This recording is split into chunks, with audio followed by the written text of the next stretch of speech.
ಹೋಗ್ಲಿಲ್ಲ. ಅದೇ ಮುಸ್ಲಿಂ ಆಗಿದ್ರೆ ಸಣ್ಣ ತೆಗಿದ್ರು, ಅದು ಬಿಜೆಪಿ ಮ್ಯಾಗ ಆಗ್ತದೆ. ಪ್ರಯಾಸ ಮಾಡಿಲ್ಲ, ಇದು ಮಲ್ಲಪ್ಪ ಮಾಡ್ಯಾರ. ಮಲ್ಲಪ್ಪ, ಬೀರಪ್ಪ, ಕಲ್ಲಪ್ಪ, ಯಮನಪ್ಪ ಇಂಥ ಕೆಲಸ ಮಾಡೋದೇ ಇಲ್ಲ.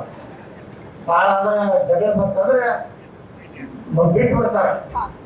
ನಿಮ್ಮಂಗೆ ಯಾರೇ ಇದಕ್ಕೆ ರೋಡ್ ಮ್ಯಾಗ ಕೊಲೆ ಮಾಡುವಂತ ನೀಚ ಬುದ್ಧಿ ಈ ಸನಾತನ ಹಿಂದೂ ಧರ್ಮದ ಯಾರಿಗೂ ಇಲ್ಲ.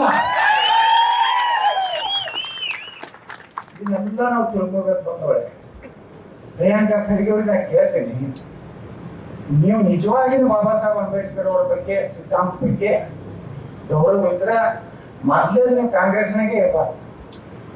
ಅಂಬೇಡ್ಕರ್ ಅವರು ಹೇಳ್ಯಾರ, ಕಾಂಗ್ರೆಸ್ ಎಂದು ದಲಿತರ ಹಿತವನ್ನು ಕಾಪಾಡುವಂತ ಪಕ್ಷ. ಬಾಬಾ ಸಾಹೇಬ್ ಅಂಬೇಡ್ಕರ್ ಅವಾಗೇ ಹೇಳ್ಯಾರ. ಮೊದಲು ರಾಷ್ಟ್ರೀಯ ಒಂದು ಮೀಟಿಂಗ್ ಹೋದ್ರು, ಫಸ್ಟ್ ಅಂಬೇಡ್ಕರ್ ಹೋಗಿದ್ದು ಫಸ್ಟ್, ಅದೇ ಹೋಗಿದ್ದು ಲಾಸ್ಟ್. ಅಲ್ಲಿ ಹೋಗಿ ಸ್ಟೇಜ್ ಮೇಲೆ ನೋಡಿದ್ರು, ಅಲ್ಲಿ ಬರೀ ಗಾಂಧಿ ನೆಹರು ಇಬ್ಬರದೇ ನಡೆದಿತ್ತು ನಾಟಕ ಕಂಪನಿ. ನೇತಾಜಿ ಸುಭಾಷ್ ಚಂದ್ರ ಬೋಸ್ ಕರೆ ರಾಷ್ಟ್ರೀಯ ಅಧ್ಯಕ್ಷ ಆಗ್ಬೇಕು.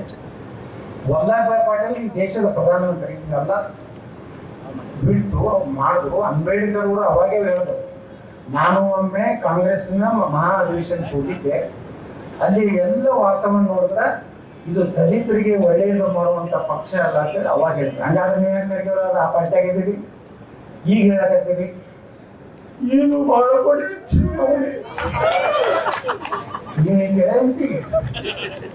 ನೀವು ನಿಂತಿದ್ರೆ ಅದಂದ್ರೆ ಹೌದಪ್ಪ ಕೊನೆ ಚುನಾವಣೆ, ಪಾಪ ಖರ್ಗೆ ಸಾಹೇಬ್ರಿಗೆ ಯಾರು ಅನ್ಯಾಯ.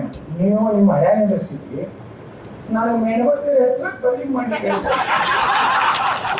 ಯಾಕೆ ಹಿಂಗ್ಯಾಕೆ ಇಷ್ಟು ಪರಿಸ್ಥಿತಿ ಯಾಕಾಗ್ತದೆ? ಖರ್ಗೆ ಸಾಹೇಬ್ ಪ್ರಧಾನಮಂತ್ರಿ ಕ್ಯಾಂಡಿಡೇಟ್, ಇವರು ಪ್ರಧಾನಮಂತ್ರಿ ಕ್ಯಾಂಡಿಡೇಟ್ ಏನೋ ಘೋಷಣೆ ಮಾಡ್ತಾರ ಒಬ್ಬೊಬ್ಬರ ಕಡೆ ಕಾವು. ಆ ಮಮತಾ ಬ್ಯಾನರ್ಜಿ ಹಂಬ ಹಂಬ ಹೊಂಬ ಬೆಂಗಳೂರಿನಿಂದ ಮಂಗಳೂರುವರೆಗೆ, ಬೀದರ್ನಿಂದ ಚಾಮರಾಜನಗರದವರೆಗೆ ನಿಮ್ಮ ಸುದ್ದಿ ನಿಮ್ಮದೇ ಭಾಷೆಯಲ್ಲಿ. ಕರ್ನಾಟಕ ತಕ್.